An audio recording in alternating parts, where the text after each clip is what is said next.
Hello everyone, আমি শাওন আপনাদেরকে আজ দেখাতে চলেছি মহস্তানগড়ের আরেকটি ভিডিও পার্ট।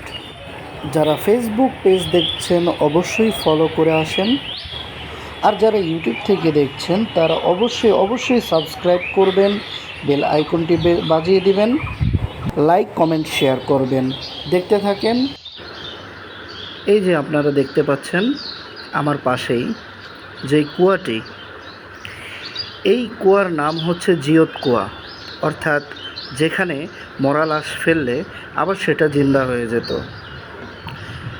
সুলতান বখলি রহমতুল্লাহ আলার সাথে যখন রাজা পরশুরামের যুদ্ধ হয়েছিল, তখন লাশগুলিকে এখানে যখন ফেলতো, সেই সৈন্যরা আবার নতুন করে জীবিত হয়ে যুদ্ধ করার জন্য আবার ফিরে আসতো। কি আশ্চর্য ব্যাপার, চিন্তা করে দেখেন।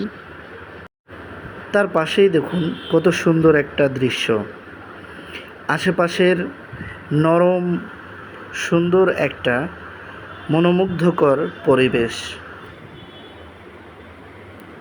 চতুর্দিকে বাতাস। এইটা হচ্ছে প্রাসাদের মূল দ্বার,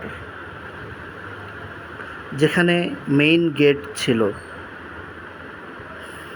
আপনাদেরকে তো দেখাইছি যে রাজা পরশুরামের বাড়িটা, এই গেট দিয়ে অল্প একটু ভিতরে ঢুকলেই প্রথমে পড়বে জিয়ত কুয়া,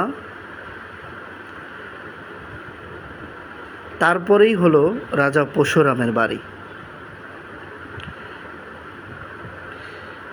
দেখুন